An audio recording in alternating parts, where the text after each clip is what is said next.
Non, je ne me souviens plus du nom du bal perdu. Ce dont je me souviens, c'est de ces amoureux qui ne regardaient rien autour d'eux.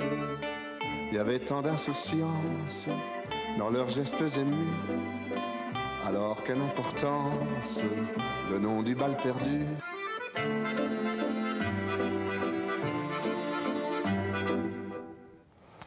Par les temps qui courent, ceci. Paris. Comme un navire qui hésite mais jamais ne sombre. À l'instar de mes pensées sous les porches des églises, au hasard visité, la Seine trouble qui s'enfonce sous les arches successives. Lumignon rouge, rosace, piliers gothiques, Notre-Dame, cœur du monde, bar Isis. Rendez-vous aux Tuileries, disais-tu, sous la pluie tiède du printemps. La plus belle vie du monde ne peut donner que ce qu'elle a.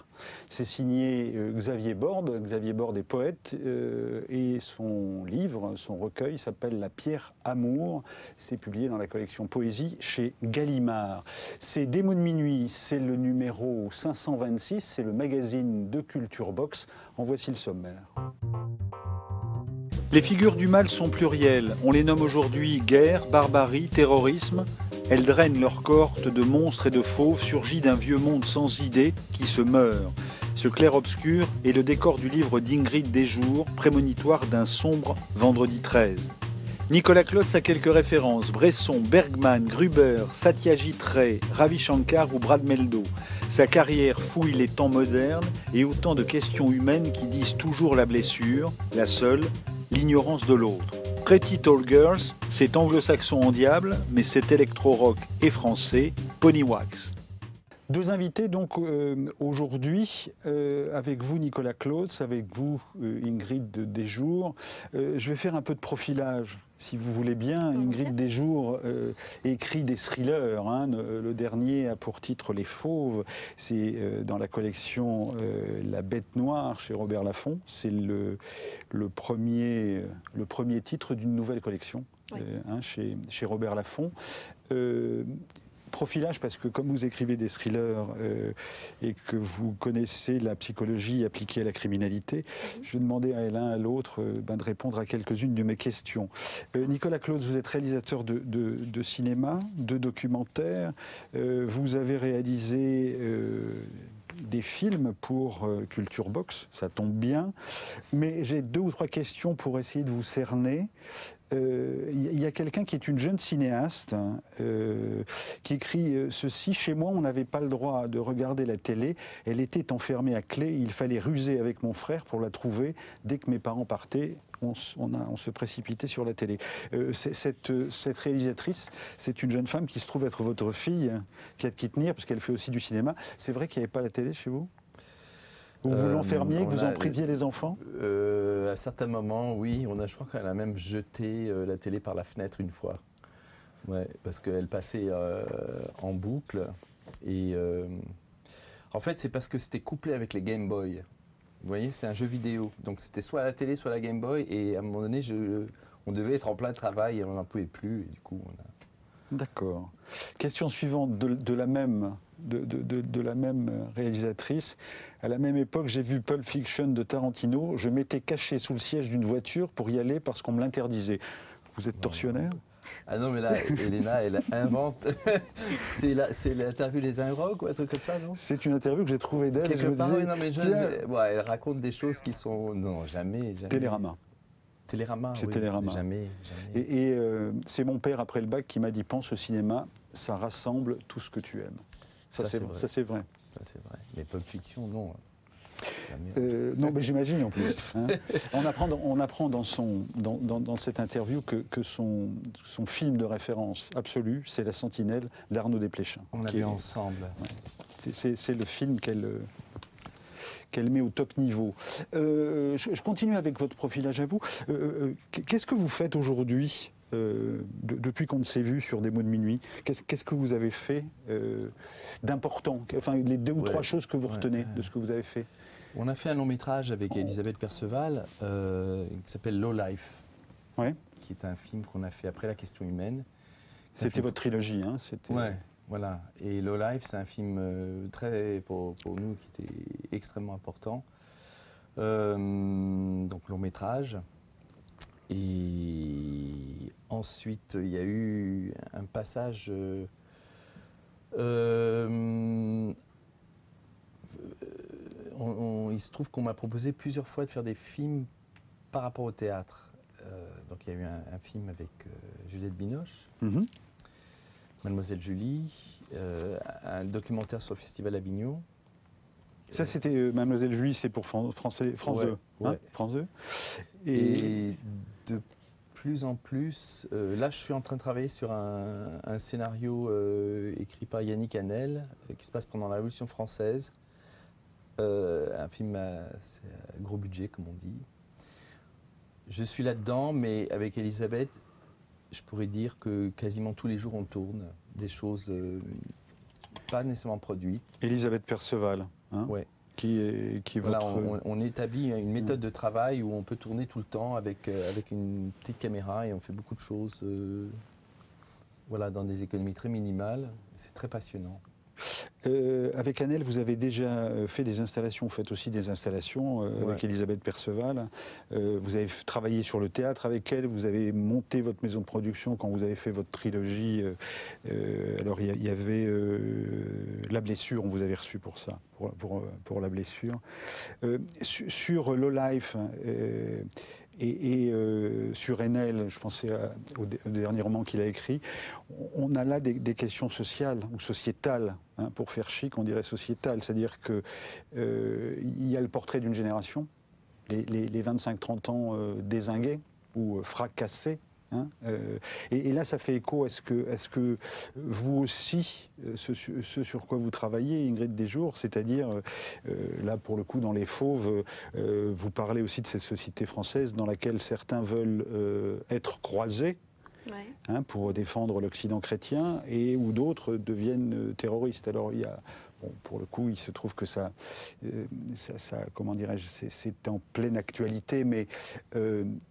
comment vous regardez la société et pourquoi est-ce que vous êtes allé chercher ce thème-là? Vous avez forcément écrit avant ce fatidique vendredi 13, mais comment vous regardez? Comment vous allez chercher votre matière à thriller? Bien déjà, je l'ai écrit après le 7 janvier. Donc c'était le thème de la montée de désintégrisme, non pas de l'intégrisme, je tiens à la pluralité du terme. C'est quelque chose qui m'interpellait et qui m'a d'autant plus interpellée suite aux attentats du 7 et du 9 janvier. Effectivement, passer la phase de sidération où on est incapable de réfléchir et d'amorcer une tentative d'explication ou du moins de compréhension de ce qui se passe. Force a été de constater que c'était une espèce de conséquence d'une dérive de la société, d'une dérive chez une jeunesse en mal de repères, je pense, de repères à plein de niveaux, de repères de passage de relais dans leur vie, de rites de passage, une absence peut-être de modèles, de valeurs communes qui fédèrent, un besoin de trouver du sens que la société ne leur apporte pas. Et pour moi, ces choses-là sont un symptôme de ce manque de sens, en fait. Je vais dans votre personnage. Il y a trois personnages principaux, mais Aiko, qui est cette jeune femme autour de laquelle sa mère, qui travaille à la télévision, etc., va mettre en place une garde rapprochée, puisqu'elle est menacée de mort par les terroristes intégristes islamistes. Et cette jeune femme est aussi très ambivalente, parce que c'est aussi une des qualités de votre écriture, c'est que vous réussissez à bien donner, à bien exprimer l'ambivalence des personnages que vous décrivez. Et donc cette jeune femme répond à une question sur la place de la femme dans la société contemporaine. Et elle dit ceci: ça signifie être une parfaite potiche en somme, et celle qui refuse de rentrer dans le moule, c'est à coups de marteau qu'on l'y obligera.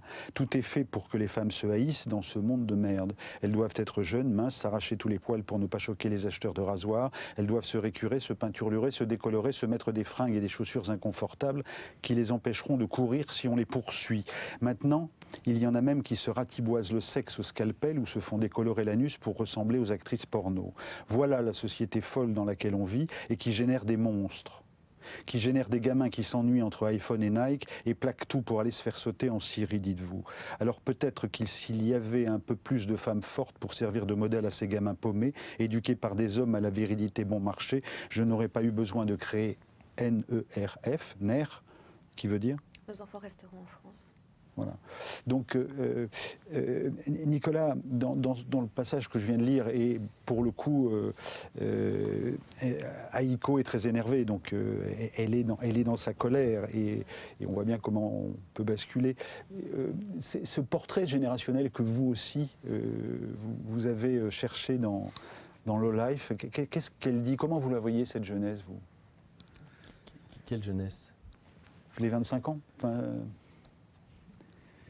globalement, enfin, quand des jours posent la question à savoir qu'est-ce que cette société aujourd'hui marchande offre à une génération. Ben oui. Difficile comme ça. C'est compliqué parce qu'il faudrait arriver à... Bon, par exemple, la jeunesse qui a accompli cet acte terrifiant contre une jeunesse tout à fait autre, mais en même temps, c'est des jeunesses qui se connaissent, qui se connaissent bien, ils ont le même âge. Et ils sont français. Ils sont absolument français. Veut dire que d'un côté, il y a une blessure... je suis très intéressé par Fethi Benslama, un livre que je suis en train de lire, qui justement, j'apprends beaucoup sur la blessure de l'islam, cette guerre civile entre musulmans, qui oblige les musulmans, ou qui soient à se définir comme étant musulmans, c'est quoi? Et c'est très compliqué, c'est une blessure qui remonte à du temps, quoi. Ça vient de loin. Et donc, ces jeunes gens français qui se lancent là-dedans sont eux-mêmes déchirés par la question postcoloniale. Donc ça aussi, c'est compliqué. Et c'est pas du tout une manière d'excuser, parce que c'est totalement inexcusable. Mais donc, la société dans laquelle qu'on fabrique, je vais faire référence à un autre bouquin je crois que c'est Jean-Paul Galibert, qui s'appelle Suicide et sacrifice, où il dit quelque chose d'extrêmement troublant, mais ça correspond autant aux uns qu'aux autres, que la société hyper-capitaliste ne produit plus rien et ne fait que détruire et pousse les gens au suicide. Soit de devenir des suicideurs, soit des suicidants, soit c'est des suicides. Pulsion de mort, qui n'offre que la pulsion de mort. Comme... De détruire, de ne pas produire du travail, mais de détruire le travail, de ne pas produire des idéaux, mais de détruire des idéaux, de ne pas produire de l'avenir, mais de détruire l'avenir. Et donc cette question de la destruction, je pense que les jeunes sont franchement dedans, chaque seconde de leur vie. Nous, on avait la possibilité, on a appris autrement la vie, on a appris autrement le monde. Le monde n'était pas pareil, vraiment. On pouvait se positionner autrement.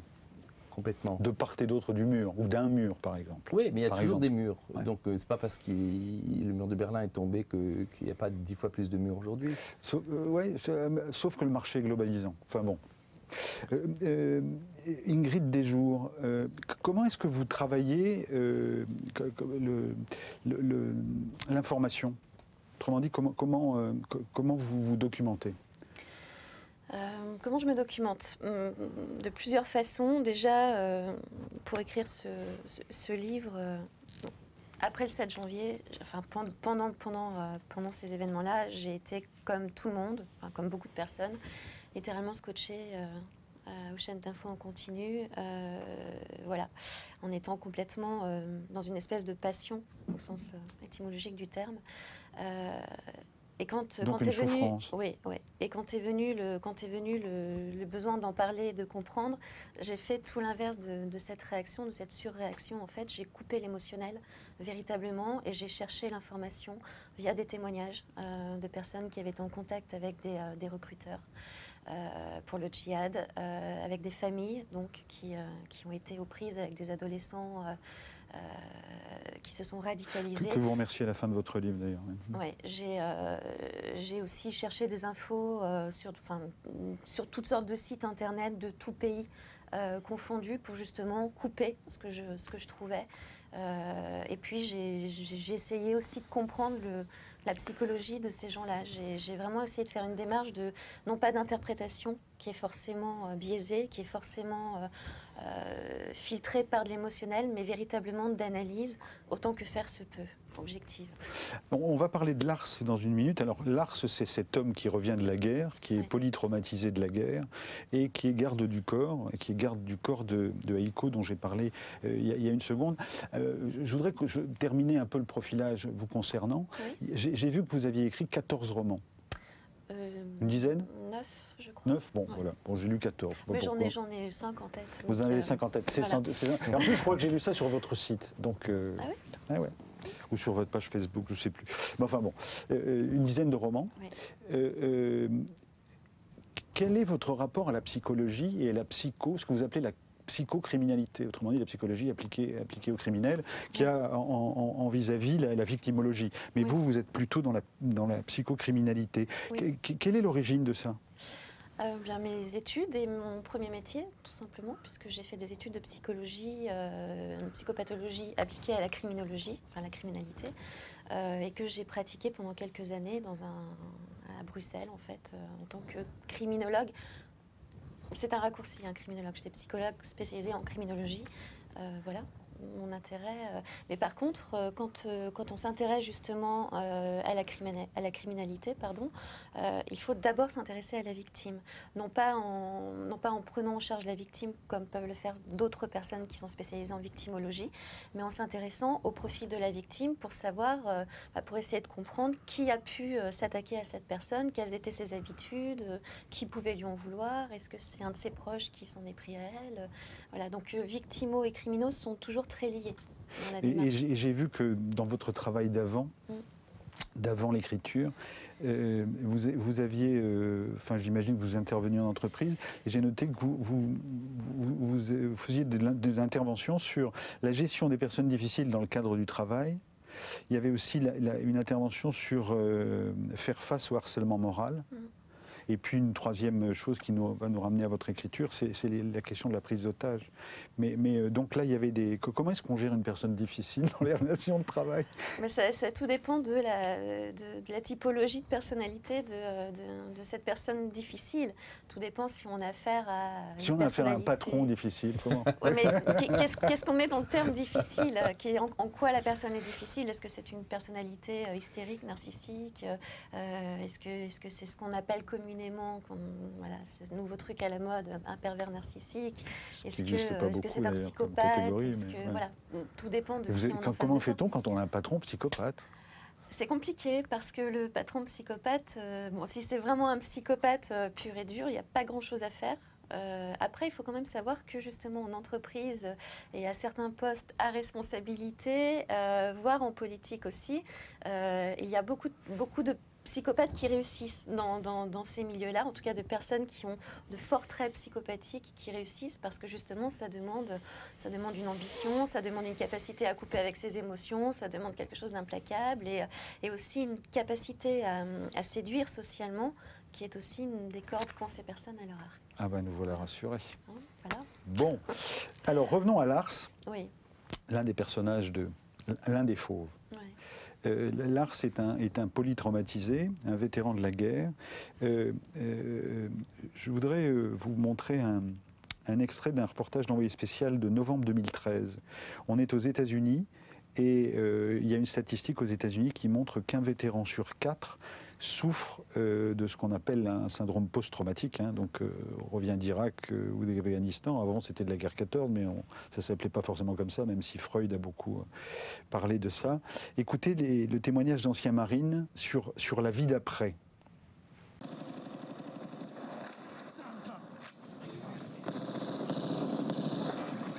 Les règles, c'est de s'entretuer. La chose la plus difficile pour moi était d'accepter qu'après avoir servi mon pays en tant qu'ancien marine, et donc en tant qu'adulte et en tant qu'homme, je n'arrivais même pas à me prendre en charge. L'armée ne m'aidait plus, j'étais seul, et donc je suis devenu SDF. Quand tu rentres, les gens ne te reconnaissent plus du tout. Tu vois le monde différemment. Tu es différent avec les gens et tout ce qui t'entoure. Et tu deviens paranoïaque. Enfin, je suppose, car c'est ce que les gens te disent. Mais toi, tu te sens normal. Pour toi, c'est normal de contrôler chaque pièce avant d'entrer, de fermer chaque porte avant d'aller se coucher, de dormir avec un couteau et un flingue sous ton oreiller. Pour nous, c'est normal, car c'est ce qu'on faisait. Mais pour les gens ici, c'est pas normal. Commentaire sur... Bah oui, justement, l'hypervigilance, c'est un des symptômes du syndrome post-traumatique. C'est-à-dire que ce jeune homme n'est plus en situation de danger. Hein. Il est en sécurité, il est dans son pays, il est dans son appartement. Et pour autant, il est en hypervigilance, puisque son entourage dit qu'il est paranoïaque. L'autre a dit un mot qui est très important, c'est qu'il est seul. Et ce sentiment de solitude, c'est extrêmement problématique pour les gens qui reviennent, parce qu'on est seul. On est seul sans d'un coup son équipe, son binôme, son cadre militaire qui est quand même très structurant. On est seul parce que si on a de la chance, on voit un psy qui peut être bon, hein, qui est un certain temps, mais pas non plus indéfiniment. Et puis surtout, on est seul parce qu'effectivement, il y a un décalage entre ce qu'on a vécu, ce qu'on est devenu, et les gens qu'on a laissés derrière soi, qui eux n'ont pas changé, et à qui on ne peut pas dire,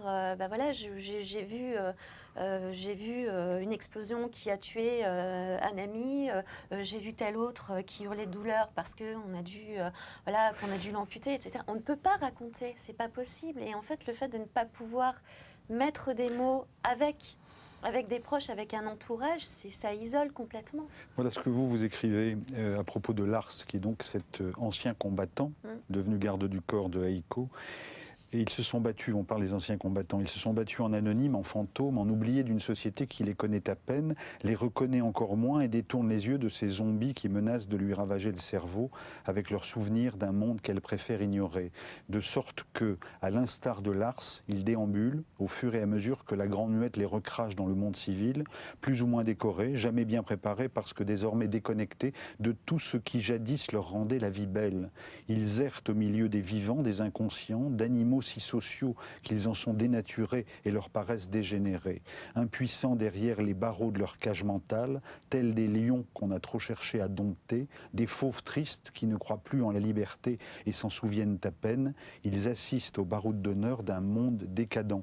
Quand j'ai découvert Lars et quand je me suis promené dans votre livre avec Lars, je me suis finalement posé la question de ce qui se passe en France, parce que autant aux États-Unis, le cinéma a beaucoup traité le syndrome post-traumatique, y compris avec les guerres d'Irak, mais il y avait le Vietnam avant. Et en France, je n'avais pas, moi, une représentation du syndrome post-traumatique. Est-ce que ça existe chez nous aussi ? Bien sûr que ça existe. Après, nous, on appelle notre armée la Grande Muette. Donc, c'est pas pour rien, c'est la Grande Muette et la Grande Invisible aussi.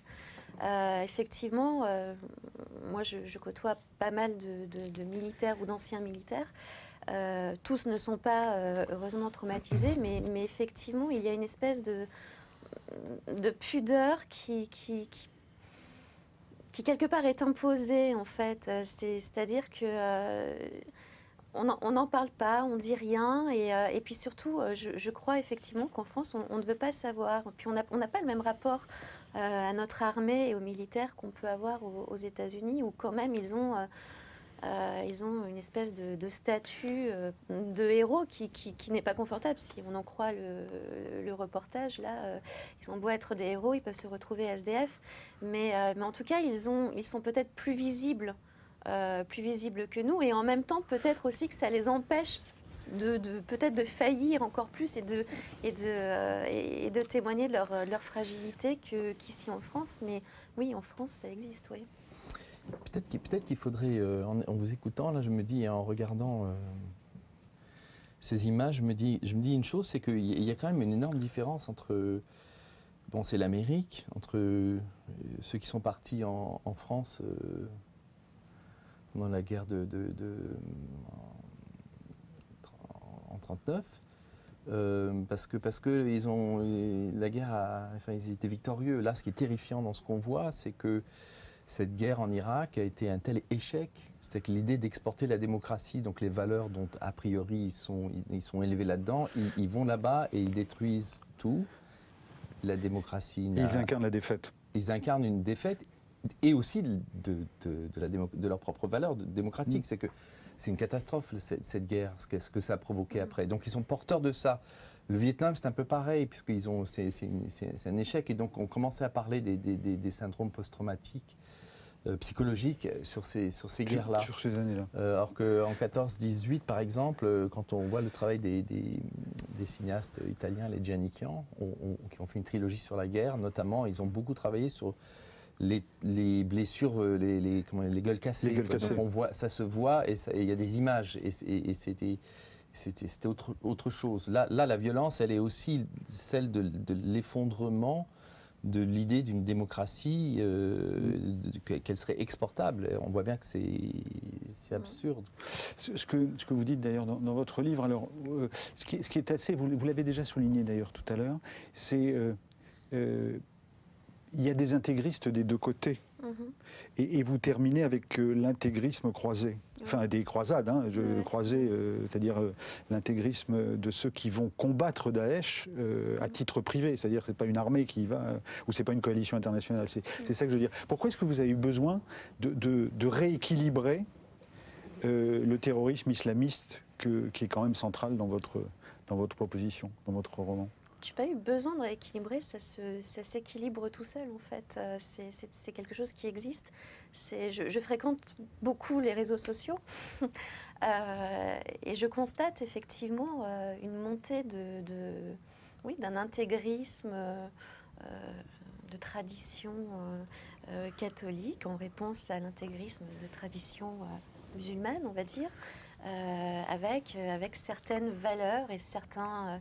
il y a beaucoup de va-t-en-guerre prêts à aller casser de l'islamiste en Syrie. C'est quelque chose qu'on observe. Il y a vraiment une montée... ça monte des deux côtés, hein, vous savez.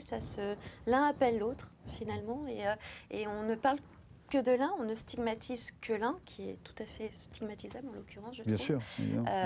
Mais l'autre existe aussi et je pense que si justement on veut éviter, vous savez, toutes ces menaces de guerre civile ou de chaos, de choses comme ça, il est bien de s'intéresser aux deux en même temps, parce que si on ne s'occupe que de l'un, l'autre va continuer de monter. Et voilà. Ce que faisait le journal de 20 heures de juillet 2015 à propos de Canadiens, d'Espagnols, d'Allemands ou de Français qui vont se battre contre l'État islamique aux côtés des Kurdes en Syrie. Regardez. William, son nom de code, est un Français de 45 ans qui travaillait dans la communication. Sans expérience militaire, dit-il, à part son service. Il n'y a pas eu vraiment de déclic, c'est plutôt une montée en puissance. Hein. C'est l'histoire des 1200, je ne sais pas comment ils étaient à l'époque, ils étaient plus 1000 Français qui étaient partis chez Daesh. C'est le fait que ça fait 30 ans que les extrémistes islamistes nous emmerdent, ils viennent foutre des bombes chez nous, ils sont insupportables, et que ça a pris des proportions qui sont inacceptables. Et puis c'est le fait que ces types ils se pavanent sur Internet et dans les médias en affirmant ouvertement que les gens comme nous n'ont pas le droit de vivre et qu'on doit nous exterminer et qui feront tout pour faire péter des bombes chez nous, venir nous tuer et changer notre mode de vie. Voilà, petit à petit ça monte. Un discours convaincu. Les combattants étrangers ne viennent pas ici pour l'argent.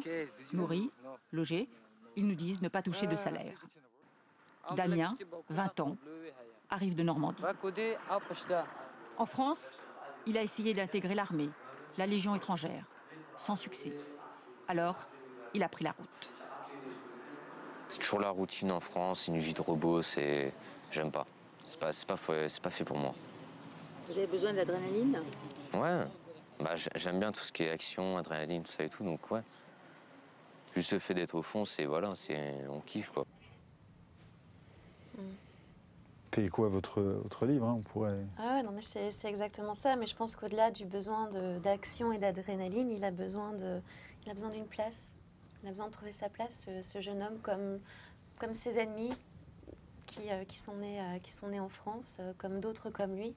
En fait, ce qui est édifiant, c'est que tout se cristallise et s'articule comme ça autour de cette bataille, de cette guerre. On est le bien, vous êtes le mal, et hop, c'est interchangeable selon le camp dans lequel on se trouve.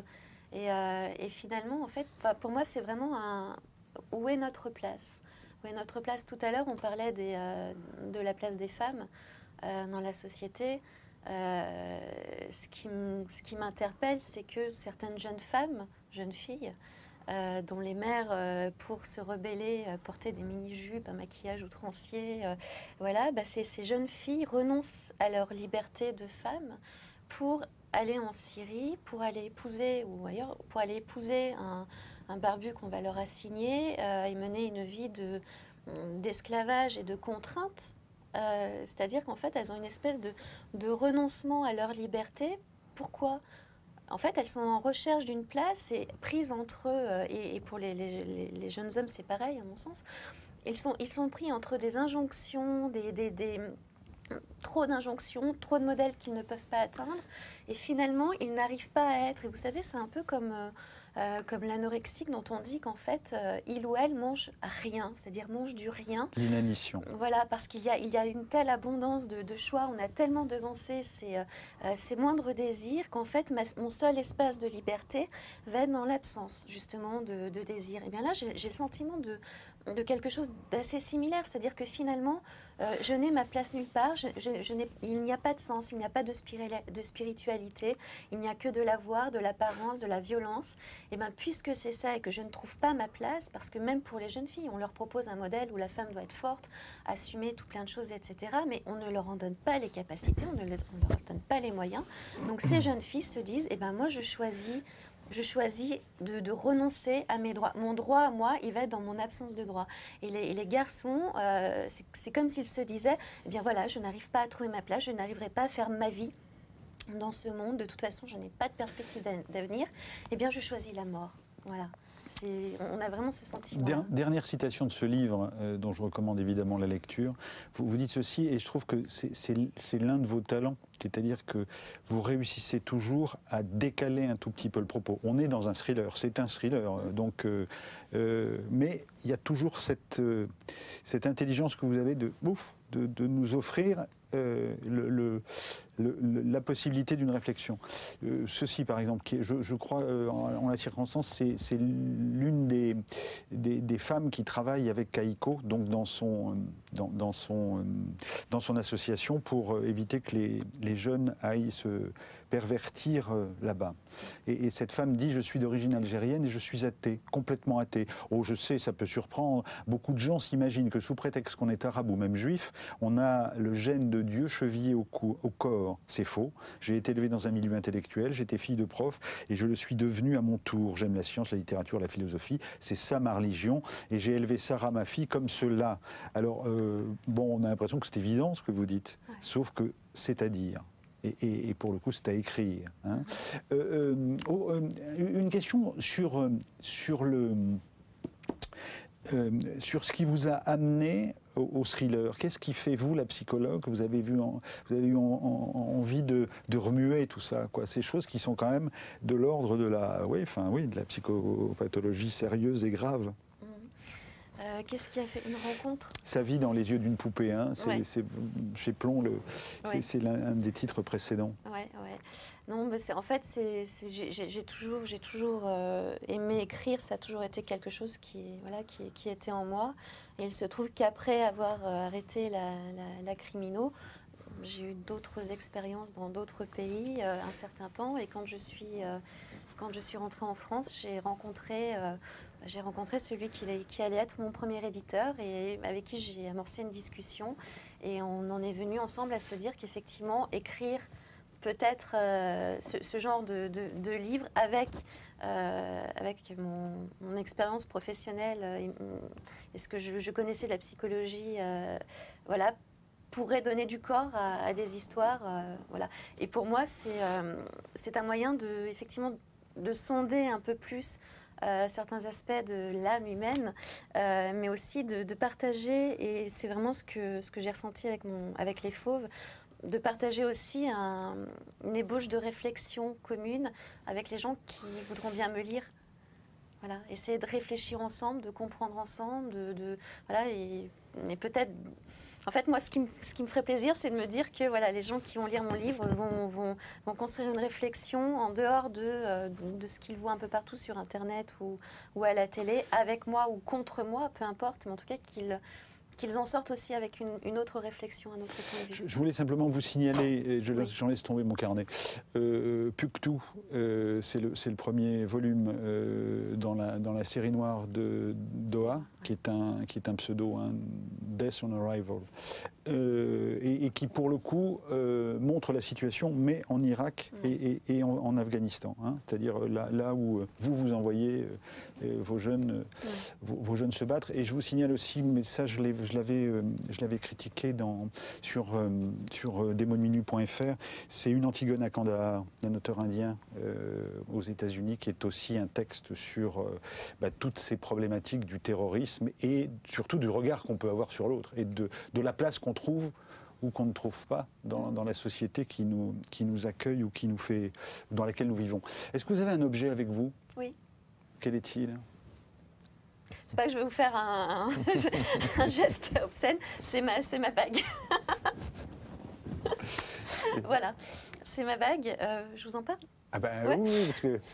Hein, c'est le but. C'est le but. C'est le principe. En fait, c'était la bague de ma grand-mère, voilà, que j'ai pas voulu faire retoucher, donc que je mets à ce doigt parce qu'elle ne va qu'à ce doigt-là.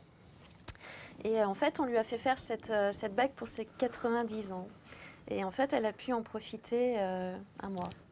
Voilà. Un mois? Ouais, un mois. En fait, ma grand-mère m'a élevée. Et moi, à la fin de sa vie, en toute bonne foi et en toute confiance surtout, je l'ai placée dans une maison de retraite. Voilà, en croyant qu'elle était bien, qu'elle serait bien. Et quelque part, je suppose que ça m'arrangeait de me dire ça et que j'ai dû me défausser de quelque chose. Et le fait est que j'ai pas vu qu'elle était victime de mauvais traitements dans cette maison de retraite. J'ai pas vu qu'en fait, elle était en train de mourir de faim et de soif. Et en fait, il y a 3 ans de ça, à notre époque, aujourd'hui, en France, dans les maisons de retraite, des personnes âgées meurent de faim et de soif. Ma grand-mère a dû perdre 15 kilos en quelques mois. Donc, elle était en province et moi, je n'avais que des contacts par téléphone avec elle. Je lui téléphonais tous les jours. Puis un jour, on a commencé à me dire, ben non, votre grand-mère, elle ne veut pas répondre, elle perd un peu la tête. Vous savez, elle a un syndrome de glissement. Moi, je ne savais même pas ce que c'était un syndrome de glissement. Et le syndrome de glissement, c'est la dépression, surtout chez les personnes âgées qui, quelque part, renoncent à la vie. Et quand on vous dit ça, vous vous dites, mais oui, effectivement, j'ai remarqué qu'elle perdait un peu la tête. Mais pourquoi? Alors, j'obligeais l'infirmière à plaquer le téléphone sur son oreille, je lui parlais. Et puis, rien n'y a fait. Elle mangeait plus, elle buvait plus. Elle a été hospitalisée d'urgence. Et le médecin qui l'a accueillie nous a dit, écoutez, voilà, votre grand-mère est dans un état de dénutrition au dernier degré, de déshydratation aussi. Et voilà, on l'a affamée, on l'a laissée. Voilà. Donc je parle de ça. C'est l'idée de trouver sa place et de trouver une place où on vous accueille. Voilà, et surtout de prêter la plus grande attention à ces personnes qu'on peut placer. Alors, je n'accuse pas toutes les maisons de retraite de France, hein, mais simplement, je pense aussi qu'il y a peut-être quelque chose à créer, des places, des emplois. À imaginer. Voilà, des emplois imaginés pour éviter que Madame Desjours, quand on lui pose son assiette à l'autre bout de la salle et qu'elle ne peut pas se déplacer toute seule, qu'on ait la présence d'esprit de se dire elle n'a pas mangé son assiette peut-être parce qu'elle n'a pas pu et non pas parce qu'elle n'a pas voulu. Nicolas Claude, qu'avez-vous entendu de ce que vient de dire votre voisine et au-delà de ce témoignage émouvant sur la manière dont parfois on ne prête pas attention à l'autre? Parce qu'en plus, au-delà de ça, dans le témoignage d'Ingrid, il y a aussi une thématique qui est vôtre aussi, c'est-à-dire la déconsidération de l'autre. Je pense à la blessure, par exemple. Oui, dans la blessure, on filme des gens qu'on ne regarde pas, qu'on ne voit pas, qui n'ont pas le droit d'être sur le territoire français et qui se rendent invisibles également à leur manière pour ne pas être repérés. Moi, je pense qu'il y a une vie il y a des vies surexposées en permanence et des vies totalement sous-exposées, et que des gens veulent rester pas nécessairement dans l'exposition permanente. Je ne sais pas à quel point. Si on parle du contact, tout simplement, dans la rue, c'est un des personnages de notre film, une des personnes avec qui on a travaillé sur la blessure, parlait de l'enfer africain et de l'enfer français. Et il disait que quand il est arrivé en France, après 2 ans de galère pour y arriver, que la pire des choses, c'était le fait qu'il ne croisait pas les regards des gens dans la rue. Les gens détournaient les yeux et qu'il n'était même pas un chien, il disait. Et que ça, c'est une chose, c'est partout, quoi. Vous lisez des thrillers, des polars?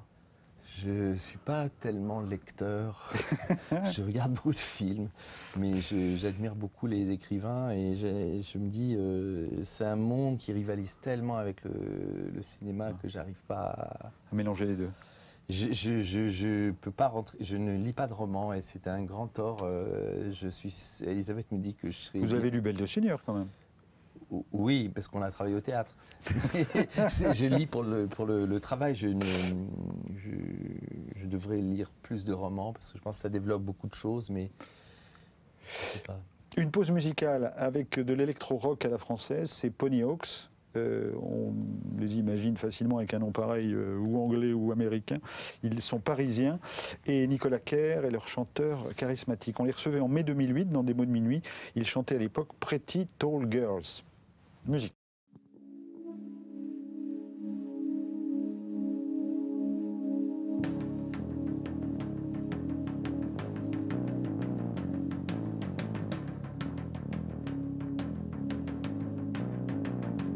Pretty tall girls, out of your sight, upon the city, you're embarrassed with the body. Pretty tall girl, out of your sight, upon the city, you're embarrassed with the body. What's your great thought? I don't know how you feel it when you lay down to sleep.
Retour sur ce plateau avec vous, Ingrid Desjours, et vous, Nicolas Clautz.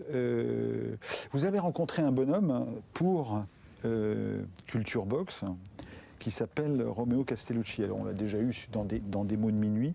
Racontez-moi comment le réalisateur que vous êtes trouve écho. Alors, vous avez fait ce film sur Avignon et sur les grandes utopies d'Avignon. Et parmi les grandes utopies d'Avignon, il y a un Castellucci, par exemple. Mais comment est-ce que vous, le réalisateur, avec la sensibilité qui est la vôtre, on a parlé tout à l'heure déjà de votre travail avec Elisabeth Perceval, comment est-ce que vous voyez le grand homme, si tant est qu'on puisse le qualifier ainsi? En fait, Roméo est extrêmement, comment dire, c'est un homme très doux, très camarade. Et ce que j'ai beaucoup aimé chez lui, c'est une espèce d'intensité qui me rappelait Pasolini. Une intensité, comment dire, les questionnements esthétiques qui se posent correspondent un peu à cette intensité que Pasolini avait sur les questions politiques. Sauf que chez Roméo, c'est sur la question de l'esthétique que c'est politique. Et quand on a fait ce tour pour le Festival d'Avignon, à Cesena, en Italie, là où il travaille, j'ai eu énormément de plaisir à le filmer, à parler avec lui, et je sentais qu'il ouvrait, il y a quelque chose qui s'ouvrait devant la caméra, et qu'il n'y avait que la caméra qui pouvait capter. Ce que je ne sentais pas nécessairement chez d'autres, comme chez Thomas Ostermayer, dont le travail est extrêmement intense. Mais voilà, c'est ça. Chez Roméo, il y a du temps, il y a un mystère, il y a quelque chose d'énigmatique. Et je sentais en filmant que je pouvais entrer dans des choses qu'on ne voyait pas depuis la salle de théâtre. On voit autre chose depuis la salle, on voit quelque chose de fini depuis la salle de théâtre. Mais avec la caméra et en le filmant, en filmant ce travail, comme j'avais envie de le filmer, j'ai l'impression que d'autres choses apparaissent et produisent du cinéma. Alors, dans le film dont on va voir un extrait, le cerveau couleur, c'est vrai que c'est assez étrange parce que vous avez filmé 3 spectacles, Schwanengesang, Go Down Moses et Le Sacre du Printemps. Et on a pris un petit extrait de votre film. Et Castellucci parle de la manière dont il envisage Le Sacre du Printemps. Donc, alors le dispositif, il faudrait tout résumer, mais schématiquement, il travaille avec comme matière principale de la poussière d'os. La poussière d'os est un fertilisant. Et donc, dans le début de son entretien, il dit que la poussière d'os retourne à la terre et que donc elle fertilise la terre et que la poussière d'os, c'est plutôt du féminin. Or, il y a du masculin à rajouter avec le féminin, et le masculin, il vient dans la machine et il vient du haut, la mort vient du haut, et les machines distribuent la poussière. Donc voilà un peu j'essaie de résumer le mieux possible, mais je trouve que dans les mythologies que vous évoquez ou dans les utopies, c'est très intéressant de le dire comme ça. Hein. Bon, et je vous propose de regarder un tout petit extrait, et c'est assez fascinant. Il se dit qu'il faut faire danser la poussière d'os, qui est, si tu veux, l'élément léger, féminin, qui est capable vraiment de faire des pirouettes comme une ballerine. Non? Par contre, il fallait un élément masculin, l'élément des vieillards, des hommes, qui impose le sacrifice à la jeune femme. Donc, dans ce cas-là, les robots, les machines, la puissance musculaire, c'était garanti par les machines, la présence des machines. Mais la mort, ça vient du ciel. Donc, il y a tout un paradoxe, si tu veux, c'est une mort célestiale, qui sert à faire pour la croissance de la vie. Donc, je pense que c'est un spectacle extrêmement cohérent, très très fidèle à l'esprit de Stravinsky, je pense.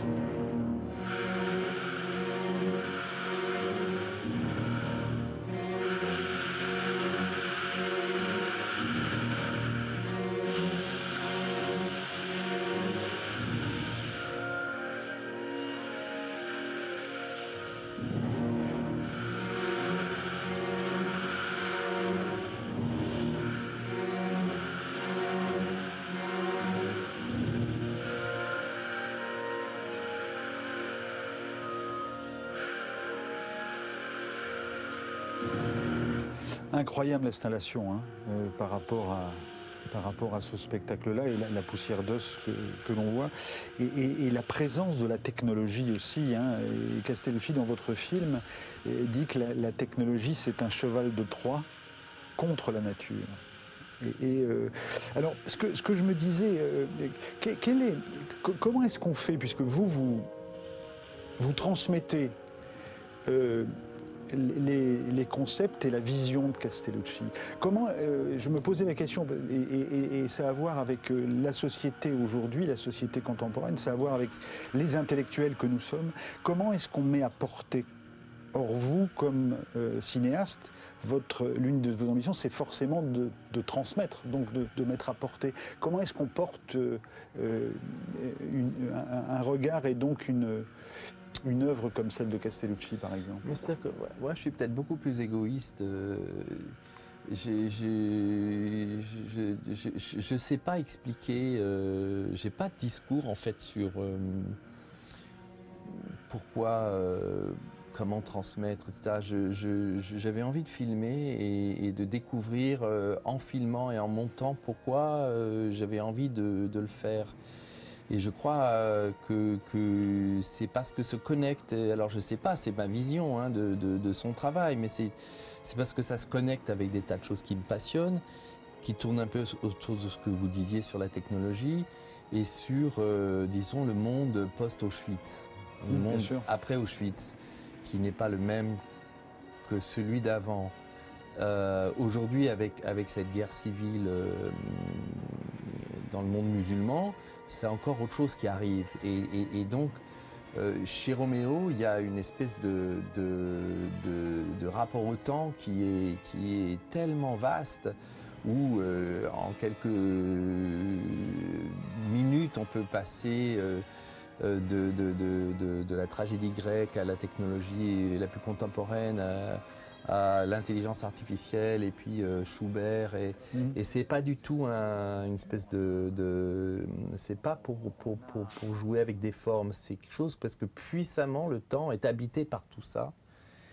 Et cette histoire d'appeler cette troisième partie le cerveau couleur, c'est que c'est un peu comment fonctionne un cerveau, quoi. Le contemporain, ça pourrait être vu comme un cerveau avec on pourrait il nous échappe complètement, le contemporain. C'est pas parce que on a beaucoup de médias qu'on a des traces comme ça. On a l'immédiateté des cervelles. Hein.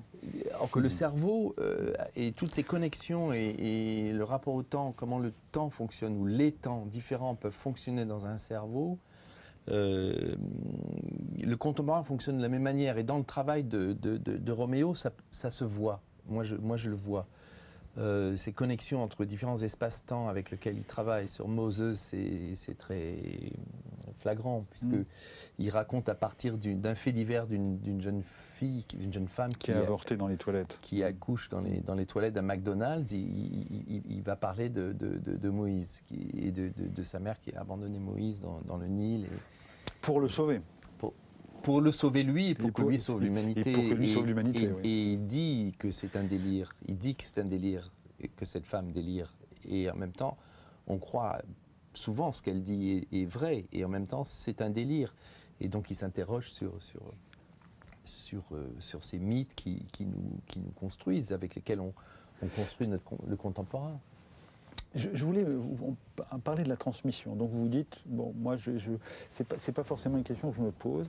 Alors je voudrais vous passer un extrait d'un film qui s'appelle L'âge atomique, et qui est signé Elena Klotz, qui date de 2012.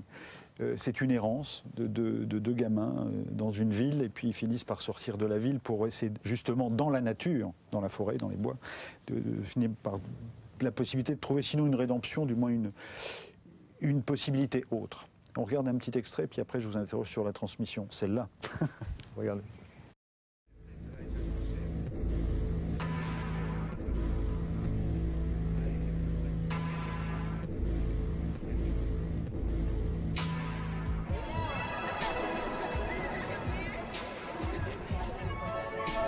Si j'étais PD, je me ferais marin. Et je descendrais jamais aux escales. J'aime mieux pas être PD.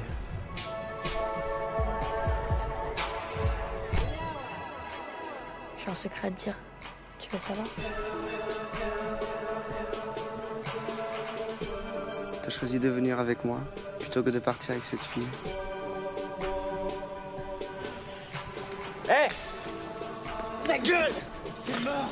C'est mort! Tu préfères le mort, connard!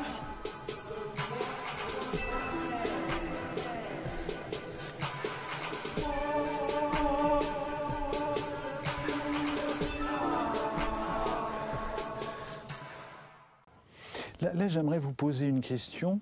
J'aimerais que vous y répondiez. Si j'avais Léna face à moi, je lui dirais, vous avez de qui tenir. Et pourquoi aurait-elle de qui tenir quand vous voyez ces films? Qu'est-ce que vous lui avez transmis, autrement dit? L'amour du cinéma, c'est vous qui, à 18 ans, vous lui dites, tu fais cinéma. Non, enfin... chez nous, c'est notre fils Ulysse qui fait la musique, en plus de nos films et de celui d'Elena. Chez nous, il n'y avait que ça, cinéma, la musique. Et il y avait sans arrêt des gens, des projections de films. C'était le bain quotidien. Elle est élevée, même avant qu'elle soit née, on allait au cinéma avec elle. Elle était dans le ventre d'Elisabeth et on l'a amenée très... Enfin, c'est l'air qu'on respirait en permanence. Alors, il faudrait lui demander. Moi, je ne sais pas ce qu'on lui transmet. J'ai juste une expérience d'avoir des parents qui font des films comme ça et qui font des films avec une espèce de radicalité dans les choix. Je dirais, parce qu'on est Elisabeth et moi, on est dans le système, pas dans le système, on est les deux en même temps. Vous n'avez pas beaucoup d'argent, vous fondez vos boîtes de production vous-même pour réussir à monter les trucs. Je sais qu'on essaie d'être très libre dans ce qu'on fait et on revendique l'importance de l'histoire du cinéma qui n'est pas finie du tout et qui a beaucoup d'avenir. Est-ce que la formule qui consiste à dire ce film-là, vous n'auriez pas pu le faire aujourd'hui, vous l'avez fait il y a 15 ans, mais est-ce que c'est un truc que vous prenez pour vous ou est-ce que la technologie fait par exemple que ce ne sont plus des questions qui se posent, des questions du moyen de faire ou de la possibilité de faire? L'économie du cinéma bouge sans arrêt. Et donc, moi, ce que j'aime bien, c'est quand un film est pile au moment où il peut se faire et qui ne peut pas se faire 2 ans après, mais qui ne peut pas se faire 2 ans avant non plus.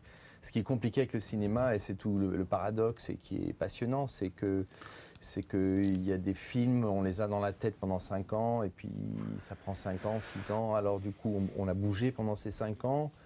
Mais parfois on se rend compte qu'il ne peut se faire qu'à un moment donné parce que il se passe des événements ou des choses dans l'économie du cinéma qui sont pile poil juste à ce moment-là.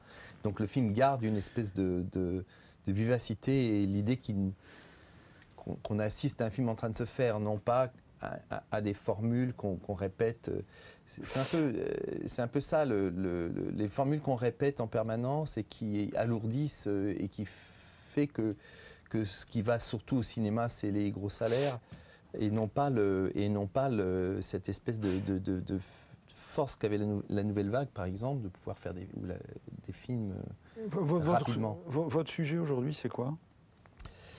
Il y a plusieurs choses. Il y a un film sur lequel je travaille avec Yannick Hanel depuis un petit moment, sur la Révolution française, mais c'est surtout un film sur aujourd'hui et sur la contre-révolution, la doublure contre-révolutionnaire et la fin de Robespierre et l'arrivée de Fouché. Pomera travaille dessus aussi.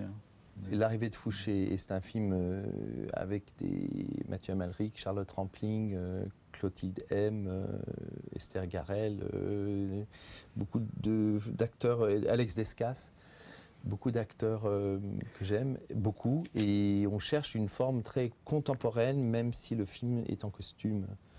Je voudrais qu'on termine quand même avec un court extrait. Mais on a déjà passé les extraits de ce film-là, mais vous disiez il y a une seconde, et je trouve que ça, pour le coup, je vais essayer de vous contredire. Vous disiez il y a une seconde, un film se fait quand il doit se faire. Donc ça peut avoir à voir avec des possibilités de réalisation, mais ça peut aussi avoir avec des situations données à un moment donné. Regardez un extrait d'un film que vous avez réalisé avec Elisabeth Perceval. Regardez. Déshabille-toi.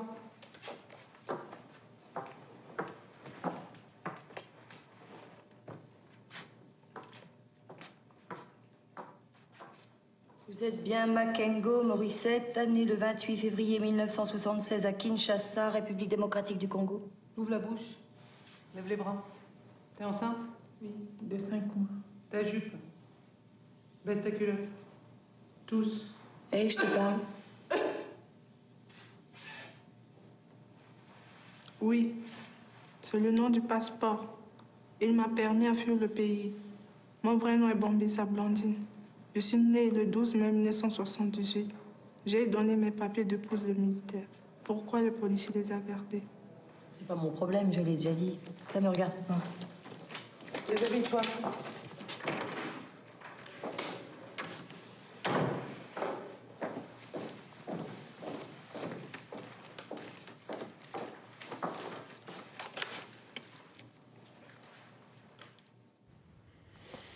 La blessure, ça date de 2004. C'est supposé être dans un sous-sol d'aéroport. On est en 2015. C'est sans doute pire que ça aujourd'hui encore. Oui, mais on ne pourrait pas faire ce film-là aujourd'hui pour une raison très simple. Oui. C'est que les acteurs, aucun acteur des Africains, il y en a beaucoup, n'avait de papier. Et donc, à l'époque, on pouvait trouver un système, et aujourd'hui, c'est pas possible. C'est pas possible.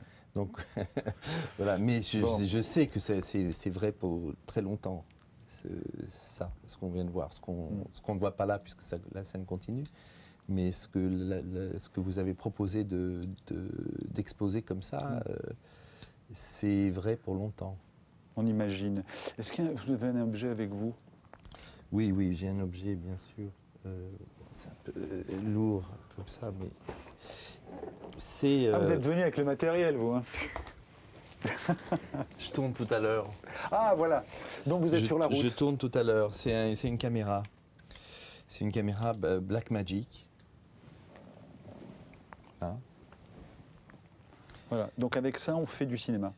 Avec ça, on fait des films, ouais. Mais c'était pas... Moi, je pensais que c'était des grosses machines. Ah non, ça c'est peut-être... Parce qu'il y a une caméra dont les gens parlent beaucoup, qui est la Canon 5D, mais qui ne... Non, j'essaie, voilà, je mets pour moi, n'est pas une caméra, c'est un mi-appareil photo, c'est un peu compliqué, la Canon, comme plaisir, quoi. Or que là, ça, c'est basique, c'est une chambre noire avec un objectif de cinéma sur un boîtier numérique. Et cet objectif-là, j'en ai d'autres. Je peux utiliser des objectifs comme celui-là, qui est un objectif des années 70, un zoom ingénieux qu'on n'utilisait plus depuis un petit moment, puisqu'il y a plus de 16 mm. Mais je peux le mettre sur la caméra. Et donc, je travaille sur la texture de l'image avec un mélange d'optique, photo et de numérique. Et oui, ça tient dans la main. C'est très léger, on pense que je suis en train de photographier, donc si je filme dans la rue, personne ne m'embête. Donc vous pouvez voler tout ce que vous voulez, c'est ça? Toutes les images que vous voulez. On ne vole pas quand on filme. On donne à voir. On donne plutôt. Je plaisante. Ouais. Ingrid Desjours, qu'avez-vous entendu de ce qu'a dit Nicolas Clotte? En fait, moi j'ai envie de revenir sur ce que Nicolas a dit de la transmission, parce que je suis assez d'accord sur le fait de... En fait, on n'a jamais, il me semble, autant réfléchi à la façon de bien transmettre, de comment transmettre, comment expliquer, comment mâcher le travail, comment ci, comment ça, et on n'a jamais aussi peu transmis finalement. Je pense qu'à l'époque des grands classiques, nos philosophes ne se posaient pas forcément la question, ils écrivaient, ils donnaient à lire, c'était apporté pour qui ils voulaient, mais justement, aujourd'hui j'ai le sentiment qu'à trop vouloir mâcher le travail, il y a une forme de condescendance qui fait qu'on donne déjà perdant la personne à qui on cherche à transmettre, et finalement on ne lui transmet rien si ce n'est sa propre incapacité, sa propre ignorance. Ce que je dis souvent à mes étudiants, c'est que le grand public, comme on dit, de manière parfois un peu dépréciative, n'a pas l'exigence qu'imagine pour lui les stratèges qui font la télévision, par exemple. parce qu'effectivement, on peut lui faire beaucoup plus confiance Exactement. qu'on imagine, Et- sauf si on le considère comme un consommateur. Voilà, et en ça, je rejoins Nicolas. Je termine avec votre entame du chapitre 4. Justement, quelle place fait-on à l'autre, hein? Donc Aiko se promène dans Paris, dans la ville, et elle regarde. Parce que regarder les autres, c'est quelque chose qu'elle a toujours fait naturellement, sans jamais y mettre défiance ni hostilité, sans chercher à se mesurer à quiconque, à juger, se regarder vraiment, juste pour s'apprivoiser. Elle avance dans la foule, petite silhouette frêle aux pas assurés, elle avance, capuche baissée, main dans les poches, incognito. Profil bas mais tête levée, elle croise un regard, puis deux, puis tous ceux qui s'offrent à elle. Et elle leur sourit, obtient parfois un timide rictus en retour, parfois même un mot gentil, la plupart du temps, rien du tout. Les gens se méfient de ceux qui plongent leurs yeux dans les leurs. C'est une réaction animale, celle de la proie que scrute son prédateur. Pourtant, elle les trouve beaux, tous, sans exception, quand elle les regarde pour de vrai, comme disent les enfants, et c'est pour cela qu'elle le fait. Des hommes, des femmes, des vieux, des jeunes, toutes ces démarches, ces physiques, ces vies uniques et semblables à la fois, avec le même profond désespoir qui les agite, sans même qu'ils s'en aperçoivent, ce besoin indicible d'être vu, compris, touché, sauvé de la violence froide d'un monde qui ne parle plus le langage de la poésie. On a commencé cette émission avec de la poésie, on la termine avec de la prose. C'est tant mieux, c'était des mots de minuit, c'était le numéro 526. Merci Nicolas. Merci Ingrid. Fin de cette émission. À bientôt. Il y a toujours surpopulation dans les prisons françaises, rassurez-vous.